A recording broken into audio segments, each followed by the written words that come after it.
پہلے میں سب کی خدمت میں عرض کروں گا کہ اس ادارے کی خدمت زکوٰۃ کے اعتبار سے، صدقات کے اعتبار سے، خیرات کے اعتبار سے خود کی کریں۔ اور اس ادارے میں ایسے طالب علم پڑھتے ہیں جن طالب علموں کے پاس اچھا لباس نہیں، اچھا کھانا نہیں، اچھی رہائش نہیں۔ میں خود کچھ نہیں مانگتا، اتنا عرض کرتا ہوں جس کا دل چاہے دل کھول کر طلباء کو دیکھ کر آئے اور آ کر اس ادارے کا وزٹ کرے، اس ادارے کی ترقیات کو دیکھے، اس ادارے کے طالب علموں کو دیکھ لے۔ اس ادارے کے طالب علم جب کھانا کھاتے ہیں تو اس وقت بھی آ کر اپنی آنکھوں سے دیکھیں۔ اگر آپ کا دل کرے تو اس ادارے کی خدمت کریں، اور اس کے ساتھ ساری دنیا کے اندر جتنے دینی مدارس، مکاتب، مساجد ہیں، مراکز ہیں، سب کی خدمت کرنا ہمارا حق بنتا ہے۔ اسی طرح وہ مسلمان جو مظلوم ہیں ان کی خدمت کرنا ہمارا حق بنتا ہے۔ میں اپنی بات کی طرف آ رہا ہوں۔ وقت کی قلت کی بنا پہ تمام حضرات اپنی توجہ میری جانب کریں، باتیں کرنا موبائل بند کر دیں، باتیں نہ کریں اور دھیان ادھر کریں۔ اب میں مختصر سی بات عرض کر کے میں انشاءاللہ اجازت چاہوں گا۔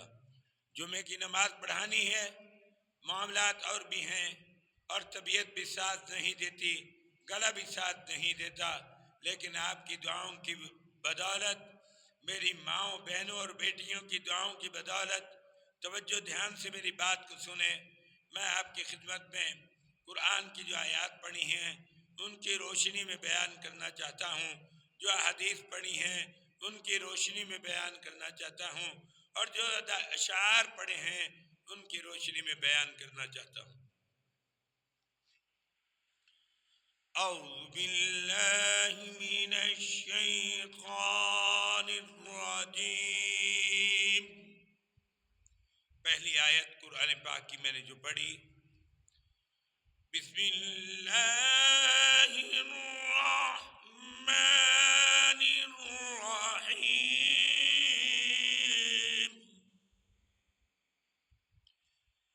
فلما أسلما وتله للجبين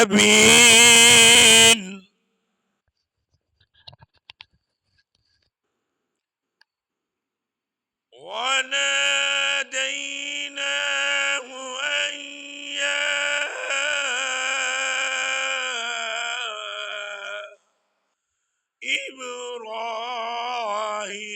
إبراهيم قد صدقت الرؤيا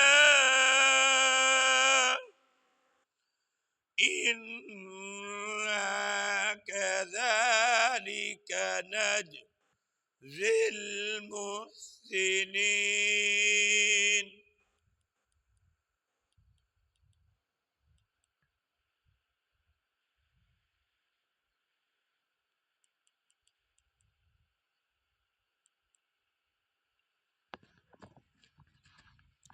میں نے آپ کے سامنے قرآن مجید فرقان حمید کی جو آیت پڑھی تھی، ایک آیت کو ذکر کیا ہے، اسی کی تشریح کرتا ہوں، بھی دوسری آیت پڑھوں گا، پھر احادیث مبارکہ کی تشریح کروں گا، اور پھر اشعار کی تشریح کروں گا۔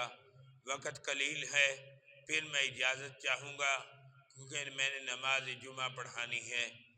سامعین ذی وقار، آپ کا دھیان، آپ کی توجہ میری جانب ہوگی تو مجھے بات کرنے میں آسانی ہو جائے گی۔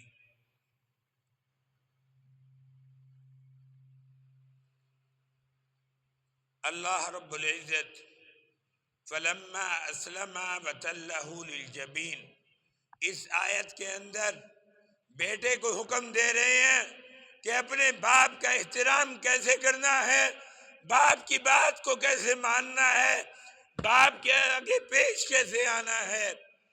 بیٹا سیدنا اسماعیل علیہ السلام اللہ کا پیارا پیغمبر ہے جس کو رب کائنات نے ذبیح اللہ کا لقب دیا۔ میرے بھائیوں، توجہ کرنا، میں بات مختصر کر رہا ہوں۔ اس بیٹے نے کہ اسی آیت کے اندر فلما اسلم وتلہ للجبین، بیٹا اپنے باپ کو تسلی دے رہا ہے، تفصیل میں نہیں جاتا۔ پوت نے کہ آپ دے پیو نو ابا میری گل سن لے، رب دا حکم ہے تو مینوں ذبح کرنا ہے، لیکن میری ایک گل سن لے، تو مینوں مودا لٹا دے تاکہ میرا سر تھلے ہوئے، تے تو گردن والی سیڈ تو چھری پچھو چلا دے تاکہ پیو پوت دی محبت دے وچ فرق آن نال رب دے حکم چ فرق نہ آوے۔ جدو انی گل کیتی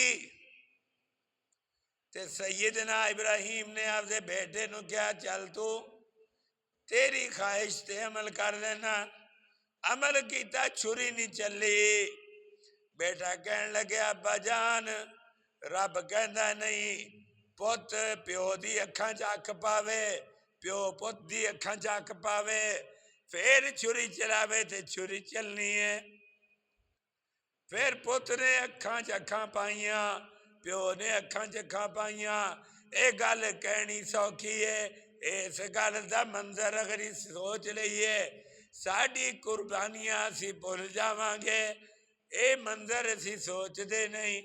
سانو چاہیے قربانی دے ٹائم اسی یہ نیت کریے، اے ربا جانور بھی سامنے پیا، میرا پوت بھی سامنے کھڑا، اگر تو حکم میرے پوت دا دے میں تے میں ذبح کر داں گا تیرے ناتے، اگر حکم تو جانور دا دے میں تے میں ذبح کر داں گا تیرے ناتے۔ جدو کہ رب نے قربانی دا حکم دیتا لیکن قربانی لئی کو نہیں، اگر لینی ہوتی تے سیدنا اسماعیل علیہ السلام دی گردن تے چھری چل جاندی، چھری نہیں چلی۔ اللہ نے داسا جی اج چھری چل گئی تے ہور کوئی قربانی کرے نہ کرے تے مولویوں نے تے منڈیاں نو وڈ دینا سی، تے تبلیغی جماعت والے نے تے سنت پوری کرنے واسطے ہر عید ایک منڈا تیار کر لینا سی۔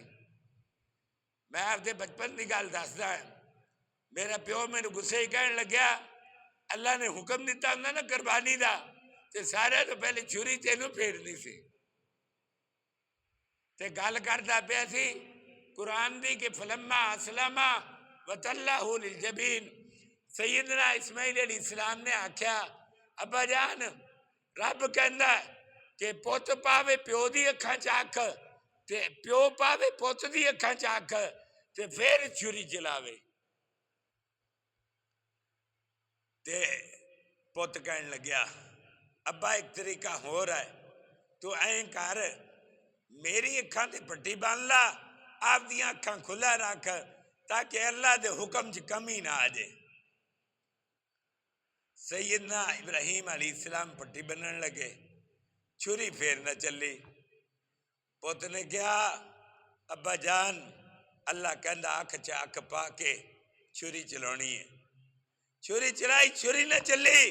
سیدنا ابراہیم نو غصہ آیا کہ رب دے حکم سے دیر ہوندی پئی ہے، انہوں نے پتھر تے چھری ماری، پتھر تے دو ٹکڑے ہو گئے لیکن چھری گردن تے نہیں چلی۔ ابراہیم علیہ السلام کہنے لگے بیٹا میں تے چھری تیز کیتی تھی، پتھر تے ماری چھری مڑ گئی، پتھر تے دو ٹکڑے ہو گئے، اے مڑی ہوئی چھری نے میں تمہارا تیز کرنا پھر میں تیری اللہ دا حکم ادا کردا۔ سیدنا ابراہیم علیہ السلام چھری نو تے کرن لگے، جبرائیل امین نے عرض کیتا رب کریم میں نو بھیج دے، میں تیر تو معافی مانگدا میں چھری نو روک لواں۔ جبرائیل امین آئے کہن لگے ابراہیم تینوں تیرے رب دا واسطہ پوت دے تے چھری نہ چلاویں۔ ابراہیم کہن لگے جبرائیل امین مینو دس آپ دی مرضی نال آیا یا رب نے بھیجیا؟ انہوں نے کہا آیا آپ دی مرضی نال۔ کیا کہ رب نہیں ویندا پیا؟ تیرا ایمان کو نہیں کہ رب ویندا یا نہیں ویندا؟ سیدنا ابراہیم نے آکھیا تے سیدنا جبرائیل علیہ السلام نے آکھیا، دونوں نے آکھیا کہ اسی قسم دینے ہیں رب تو ویندا ہے، رب نے ویکھی ہوندا سارا کچھ۔ سیدنا ابراہیم نے کہا جدو رب ویندا ہے تے جبرائیل تیری بے ادبی نہ ہو جائے، تو جاندا رہے، تو مینوں اللہ دا حکم پورا کرن دے۔ جبرائیل امین واپس جاندے رہے، جا کے رب دی بارگاہ عرض کیتی، رب نے ایک دومبا بھیجیا، دومبا جن دے پیچھے چکلی لگی ہوندی ہے۔ جدو آ کے جبرائیل امین نے اگے رکھیا، سیدنا ابراہیم علیہ السلام نے چھری چلائی، جبرائیل نے آپ دے ہاتھ نال سیدنا اسماعیل نو پیچھے کرتا، دومبے دے گڑ تے چھری چل گئی۔ سیدنا ابراہیم خوش ہوئے، میرے پت دے گردن تے چھری چل گئی، اللہ راضی ہو گیا۔ جدو بعد چ ویکھیا تے پت دی جگہ تے دومبے دے چھری چل گئی۔ سیدنا ابراہیم علیہ السلام سجدے ڈگے، ڈگ کے عرض کرنے لگے، اے رب کریم میں تیرا حکم نہیں پورا کر سکیا، مینوں معاف کر دے۔ رب نے کہا جبرائیل امین میرے خلیل نو ایک گل دس دے کہ رب تیرے اتے راضی ہے۔ فلما اسلما